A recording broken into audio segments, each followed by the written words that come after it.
This week we got to take a break from running the GT12, the X-Ray 2023, which I absolutely love. It was all about the B6.4 off-road buggy this week. So we're going to go over changes that I made to the buggy before the race, during the race, show you what happened, and some things that we're going to probably change before the next race in a few weeks.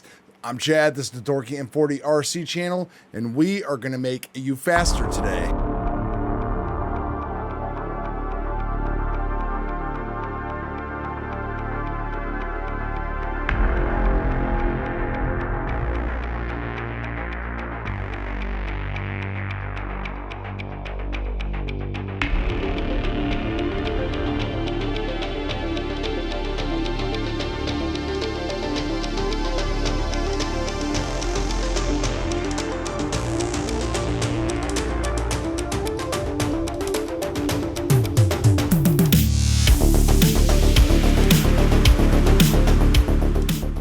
Yes, from the extra effort and excitement, you can tell that we did have a good week. We had a podium finish. It was great. During practice, all I could muster was a hot lap of a 12.5 with an average top 10 of about a 13.6. So that means that I was not doing well and crashing a lot, even though the car felt really good. Where we ended up finishing was second place, a hot lap of 12.11 and an average top 10 of 12.5. So all in all, really happy with that performance. Was pretty consistent throughout the day. We had a few ups and downs during the qualifier, but we'll go over all that stuff right now.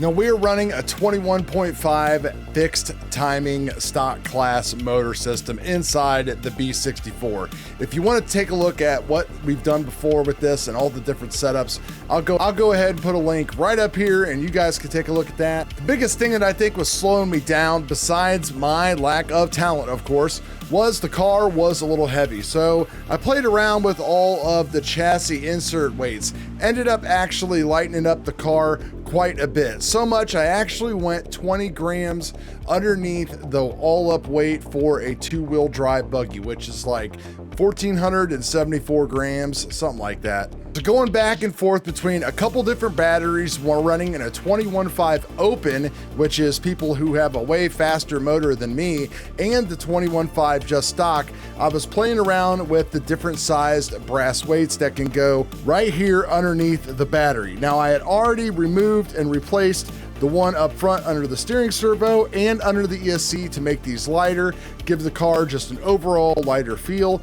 But when I was using one battery, I was 20 grams under. When I was using another battery, I was 20 grams over. So I have a 26 gram plate and a 43 gram plate that we were playing around with throughout the day. Now, a couple other things that I did to the car is I went through and cleaned up some of the stuff on the car, noticing that the harder you drive these things, that kind of stuff becomes way more important. I found a lot more loose screws and all that kind of stuff on the car. But one of the huge changes that I made was I decided to flip my rear shocks upside down like a lot of the pros and people are doing now. I don't know if it is like the big hotness right now. It looks like going back it was. The whole idea is to get more of that weight lower. People talk about having unsprung weight on the arms and all that kind of stuff. And my driving experience is so limited, I don't think that I could notice a difference doing that. So I figured, why not? I'm going to say that it contributed to the success for the day because I felt the car was definitely a little bit more stable. There were some parts on the track, especially earlier on before the grip came up, where we had some issues, and we'll go over that as well. One thing that really annoys me about the B6.4, 6.3, all of the associated is your actual way to hold down your battery. What I'm using now is this, I believe it's a J Concepts battery holder, which works fairly well. The only problem is when you're trying to do different batteries, some batteries are not the same height as others, and you basically have to go and change your shims here underneath those little arms in order to raise everything up. And then when you throw in this brass battery plate, that kind of throws everything off as well. So during practice, I actually had a battery fly out of the car and was literally hanging by the battery wires. Sensor wire got unplugged and everything else because I got this stuff all zip tied together to try to make it a little bit neat and cleaner. big no-no when it comes to things like the GT12 over there because it will affect the rear pod. I don't really think it bothers these buggies at all. Now we're gonna go ahead and start here in my 21.5 just stock A main. I'm the red car there. That section of the track is definitely a section of the track that absolutely killed me all day. And we're gonna talk about how we are gonna try to fix that. As well as this corner right here, visibility around the pole and trying to find the right amount of drag brake and steering all day. Either a little too much or not enough to make that corner appropriately and set up the line. Now I did get more comfortable going through this kind of like whoop-de-whoop jumps, but we're gonna talk about making some shock and oil changes to kind of change the whole dampening feeling that we're getting so we can kind of go around that stuff a little bit more comfortable.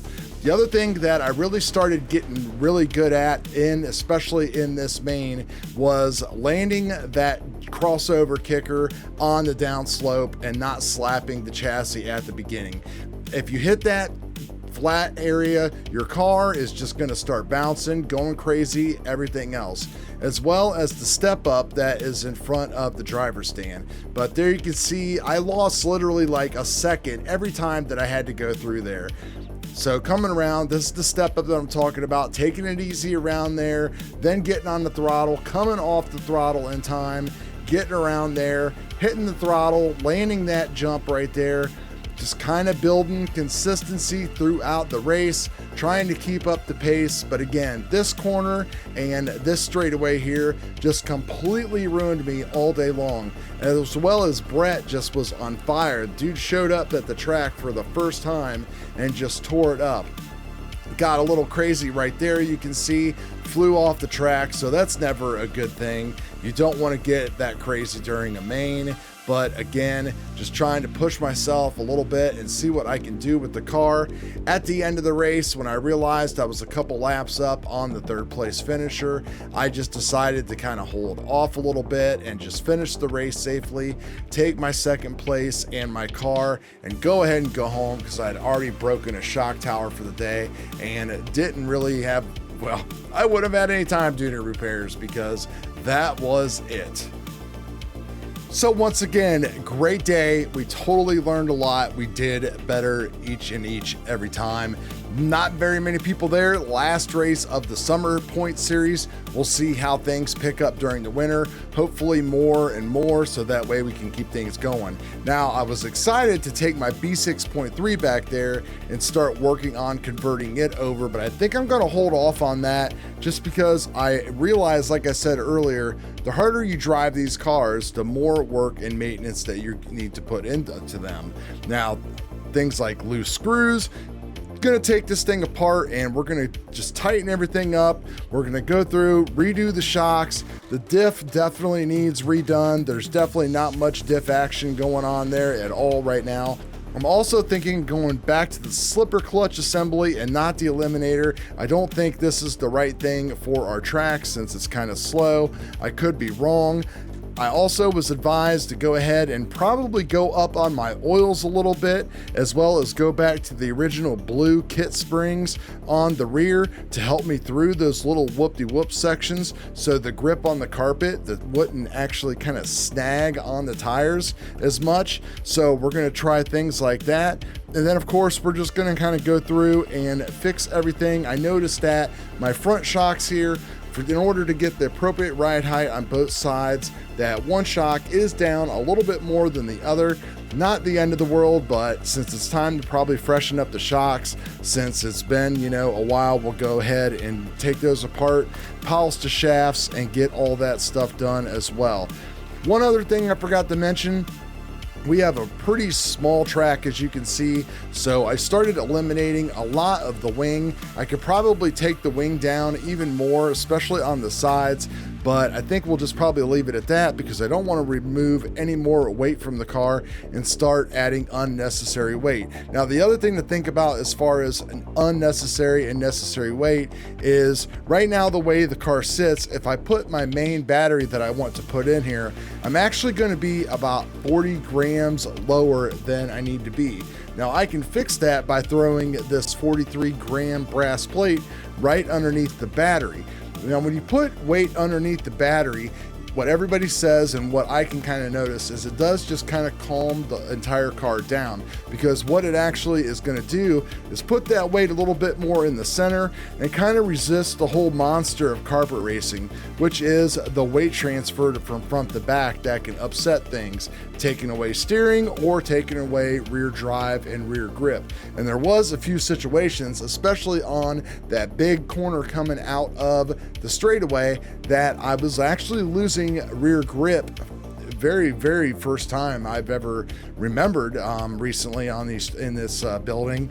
So it came up in the afternoon and I was too cautious to actually start taking that corner as fast as I could. I hadn't practiced moving up and down the driver's stand, so kind of where I was comfortable at, I was actually having some visibility issues again with that post that we have in the way there. Kind of annoying, but it is what it is. But all in all, I am super happy with the way the car is going. We're gonna go up in fluids, probably to like 37.5, 35 or 40, 35. We're gonna change those springs. We're gonna mess around with the brass weights a little bit more because I don't really feel like buying a new battery. I think I'm good with the weights in here, which are a little bit lighter. I think there's a 13 gram in the front now. And I'm not sure exactly what that is underneath there. I probably should have wrote that down on the side here where I could actually see it, but maybe I'll decide to take everything apart again and get some more documentation on that so I know exactly how everything is set up while we're rebuilding the car, the diff, the shocks, and all that kind of stuff. Again, and that's the reason why I don't feel like going with a second car right now until I get a little bit more experience underneath my belt and we get a little bit more of an attendance for the winter.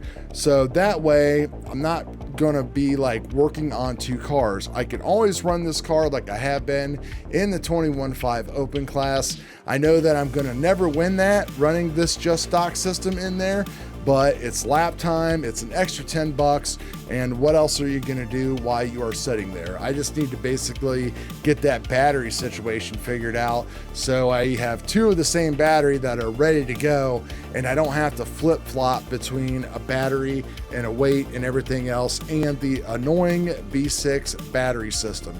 So that's gonna do it, guys. I appreciate each and every one of you. Peace.